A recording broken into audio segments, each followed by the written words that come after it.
So today I'm going to be sharing with you the journey that we've been on over the past 2 years working with Orica on the implementation of their WebGen wireless initiation system and technology on site at CSA.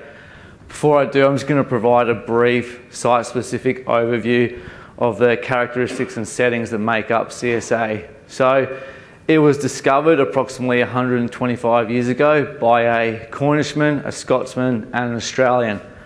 It's been operating in its current form since 1999. However, it's had two major operating periods since it was first discovered. It's one of Australia's highest grade copper mines. It's currently operated by Metals Acquisition Limited, who purchased the site off of Glencore in June of this year. The site's approximately 9 kilometres to the north of Cobar, which is a small outback town in western New South Wales with a population of around 5,000 people. Cobar is roughly 700 kilometres to the west of Newcastle, and the majority of people that work on site live in town. Our underground material movement comprises of ore being bogged from stope to stockpile, from stockpile to truck. It's trucked from the production front up to the crusher, which is roughly 900 metres below surface, and then hoisted via shaft directly to the mill. Our lowest active level of production is currently 1950 metres below surface. Our average annual throughput is roughly 1.1 to 1.2 million tonnes per annum, with an average head grade of 4.5% copper. Our concentrate is then transported via rail to Newcastle. So, mineralisation at CSA is hosted in a siltstone cleavage, which sits in a moderately to steeply west-dipping sedimentary unit of the amphitheatre group. There's 5 major ore systems that have been discovered at CSA. The rock mass conditions are generally good in the upper regions of the mine. However, mining at depth has been accompanied by a notable stress response. Active mining areas are highly variable, and that variability is a function of lithology and rock mass conditions, increasing depth and associated in situ stress, and the local extraction sequence. The anisotropic characteristics of the rock mass at CSA have an impact on driving orientation, extraction sequencing, and our stope geometries. Bedding strikes approximately to the north-south and dips to the west at around 80 degrees and is parallel with the ore body. We've got several shear zones which define the ore body. However, generally the intensity of the shears is overshadowed by the bedding. So, as I mentioned, we've got 5 major regions, 4 are currently in production. The North Mine makes up the majority of our average annual throughput of around 75%. It comprises of long hole open stoping with paste fill retreating to an abutment. The Central is our highest grade region of the deposits. It makes up around 15% of our average annual production. It was previously modified Avoca with loose waste rock fill. We've since transitioned to paste retreating to an abutment. During the trial though, it was rock fill. The South's currently not in production, and we're looking at ways to turn that back on. The Eastern system makes up around 5% and is long hole open stoping with paste, and the Western system is modified Avoca with waste rock fill. So the 2 locations we selected to, begin the trial in were both the Western and the Central in that modified Avoca mining method. So modified Avoca, what is it, how do we apply it at CSA, and what were some of the challenges that we found with it? So modified Avoca is applied in our tabular ore bodies that have a maximum stope width between 5 to 8%. Extractions retreated longitudinally along strike, and for us, that's parallel with foliation. It's probably one of the key things to take away from this, and one of the key challenges that we have with that mining method. The previously extracted stope is filled with loose waste rock fill to provide confinement. The adjacent stope is identified in the design process with its geometry defined. The blast packages are split into shots, and as with all firings, a void is required to be able to fire shot 1 into. So in this particular method, the adjacent waste rock fill is drawn down to create that void to be able to fire shot 1 into. So our initial hydraulic radius is the shot that we're designing plus the, I guess, shrunk material that we've drawn down to be able to generate as a means of creating void. Now, there's several disadvantages with this type of mining method, and the first one I want to talk about is safety. And I'll share an example that happened on site several years back now. So we provided the operations team with an instruction to shrink. So that was to go into a level with a nominal amount of buckets to be drawn down from that adjacent stope so that we could take the next stope along strike. The instruction was to go in and head to the left or to the north, and then the nominal buckets drawn down. The operators misinterpreted and misunderstood that instruction. He's proceeded to go into the level and gone right or to the south and proceeded to start to shrink what he thought was the correct stope. We had a Simba working above on what would have been the drill horizon for the next lift up. They've noticed the floor begin to subside. He's raised the alarm, removed himself out of that particular situation.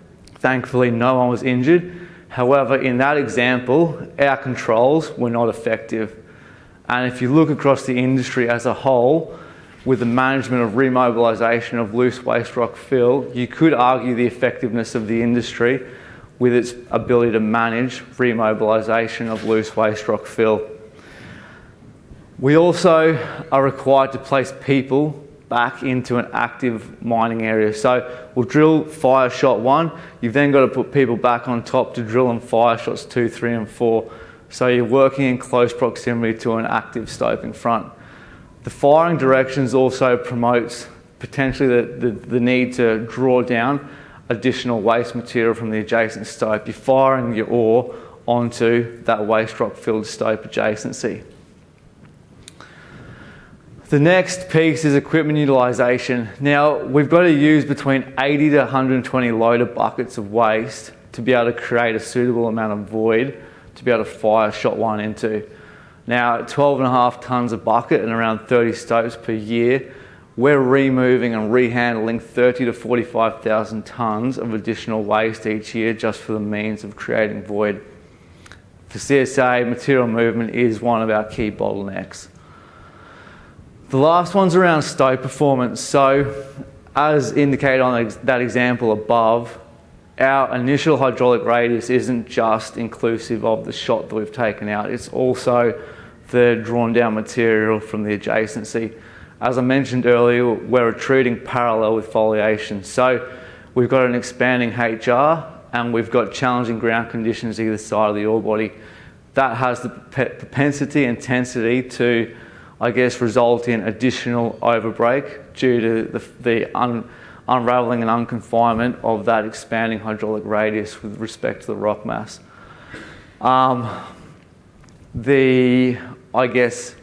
Also the adjacency with the waste rock fill, so we're going to be bogging into that waste rock fill, resulting in dilution. I guess just an example of some of the challenges that we face. So this is on top of the stope prior to the trial. So we'd fired shot 1 out. We've got to get a Simba back on top of here to drill shot 2 or the subsequent shots. We're dealing with a significant amount of tension cracks up to about 5 metres back from the brow. So the ability to get a Simba on that, I guess, drill horizon is definitely challenging. You can't put people in that area where you've got compromised ground. So we've got to readjust our blast package to allow for the Simba to be able to dump forward and fire off that section of rock. So I guess with that said, we set out to improve the status quo of our modified Avoca stoping sequence to begin with. We approached Orica with the charter to implement their WebGen system at CSA, to trial it and then potentially implement if successful. Now, I won't go into the details around WebGen. I believe the industry has a somewhat understanding of the system. In short, the WebGen system communicates with a wireless in-hole primer using ultra-low frequency signals called magnetic induction. Essentially, you're removing the need to have charged shots connected via det cord, and it allows the mining teams to reconfigure the blast package. So what was the concept? Well, we wanted to remove that shrink process. We wanted to, I guess, reallocate those resources elsewhere. We wanted to remove incidents of remobilisation of loose waste rock fill, and we wanted to try and minimise the hydraulic radius and the stand-up time of that stope as much as possible. So we adjusted the firing direction. We placed the, I guess, slot at the front of the draw point. We charged shot 1 with icons. We drilled shot 2 and subsequently drilled shots 3, 4 and 5 at the same time. So after shot 2, essentially no one's going back in proximity to that stope. Shots 3, 4 and 5 were all pre-charged and slept with WebGen. We'd fire off we'd fire off the subsequent shots with the intent of essentially bogging 80 to 85% of the stope cleanly without that interaction of the loose waste rock fill adjacency, and also maintaining a much smaller hydraulic radius to reduce the impacts of dilution. We'd then fire off your temporary rib pillar, you'd bog to dilution and then proceed to backfill. So that was the concept. I guess how did we go? Well, we didn't go amazingly to begin with. We discovered a shear, I guess, that we weren't aware of initially. We chose the Western as our trial stope. It's probably one of the lower grade areas. It's pretty challenging ground. We wanted to, I guess, de-risk ourselves somewhat initially. However, up until shot 5, our dilution was running essentially at 0%. Firing shot 5 resulted in significant overbreak and unrecovered ore due to that volume of foul material from both the western and eastern walls. Our drill meters went up as well. So with that reallocation of resources, without drawing down that waste rock rill, we had to allow for more drilling at the slot. So it went up by around 23% by comparison to that shrink method. Our charge consumable costs also increased by $1.53 per tonne compared to the conventional average. However, over time, I guess we developed the process in combination with WebGen. We reconfigured a Simba to drill 89mm holes. We designed offset buffer rings that were left uncharged where we knew shears were present, and where required, we would leave a chock pillar at the toe of 1 metre, depending on the geology. I guess with WebGen, we've been able to eliminate the need to shrink and remobilise loose waste rock fill. We've eliminated personnel exposure to open voids and damaged brows by essentially charging shots 3, 4 and 5 at the same time while we're charging and prepping shot 2 with icons. Hypothetically, we've increased our loader availability to focus on ore movement. So 120 loader buckets per stope at 12.5 tonnes a bucket, 30 stopes a year, average head grade of 4.5%, with a metal profile of $12,000 a tonne for copper. That's a gain of $24 million Australian that we can reallocate to moving ore instead of rehandling waste. We've increased our manual bogging by 5.8%, and we've reduced our waste rock fill dilution by 8.8% overall. However, up until shot 5, it's basically running at 100% reduction due to the reduced hydraulic radius. And we've enabled the safe extraction of ore pillars.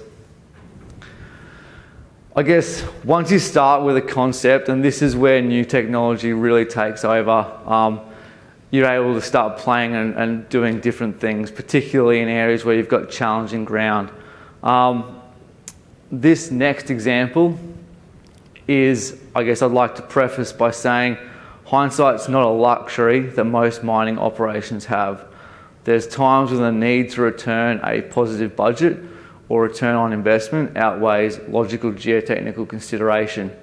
The QDS Central Pillar Retreat was definitely one of those times. So as indicated in the mine overview, the QDS Central, it retreats back to a central access from both the north and the south, now essentially creating a diminishing pillar. At 500 metres below surface, it's probably plausible. At 1,500 metres below surface, retreating parallel with foliation, with several regional shears present, it's definitely challenging. And unfortunately for us, the highest grade of the central sits within the, central access with an average copper grade of about 8%. So, as I mentioned, retreating back to that access, we saw deformation in the order of probably 1.5 to 2 metres. Now, in the words of the mine manager that was there at the time, it's like a rotten tooth. You've just got to rip it out. So, essentially the name stuck. It became known as the rotten tooth extraction. Now, because of how poor the ground conditions were, we had to merge probably 2.5 stopes into one, essentially, because we couldn't put people back in there safely. Now, without WebGen, this was what we were putting on the table. Essentially, it was leaving $6 million of ore in situ in both the north and south as rib pillars, permanent rib pillars, taking shot one out with icons, and then having to put people back on top to drill out and fire shot two. So it essentially was a bit of a one-hit wonder. Now, $6 million of ore left in situ is pretty unpalatable. And then sitting around the planning table, during the stope review meeting, we started tossing up concepts and ideas of how we could integrate WebGen to allow us to safely try and extract some of those pillars and also remove the need to having to put people several times back into this area. So essentially, this is the concept we came up with. It was to take out your shot one with icons as a small undercut. We'd then go and put people back on top. So with that very small stress change occurring with shot one, we then go and drill out the rest of the entire stope. So we'd have shots 2, 3 and 4 all drilled out at once. Shot 2 would be charged with icons, shots 3 and 4 would be with WebGen. We did have to leave a permanent pillar on the north side due to the angle of repose of the loose waste rock fill. So all around that is loose waste rock filled stopes, and the potential risk of up-dip slumpage had to be fired out that entire pillar. That was the concept that we put in place and we all agreed on and signed off in the stope design process. How did it work?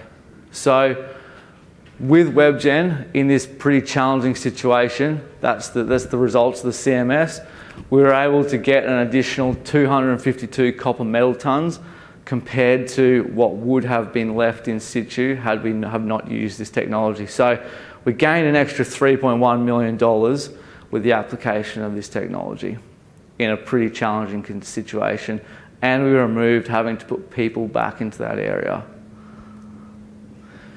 Now, I think this next piece of the journey is where we've inadvertently unlocked the most value.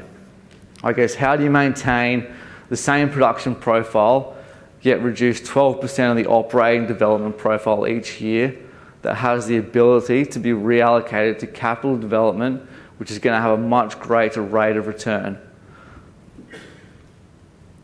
So for us, as I mentioned, the QDS North makes up the majority of our production profile. All stopes need a means whereby void can be generated, and due to the geometry of the stoping sequence in the north, we have previously had to develop what we call a hammerhead drive, or in layman's terms, a slot drive, to be able to generate enough void to fire shot one into.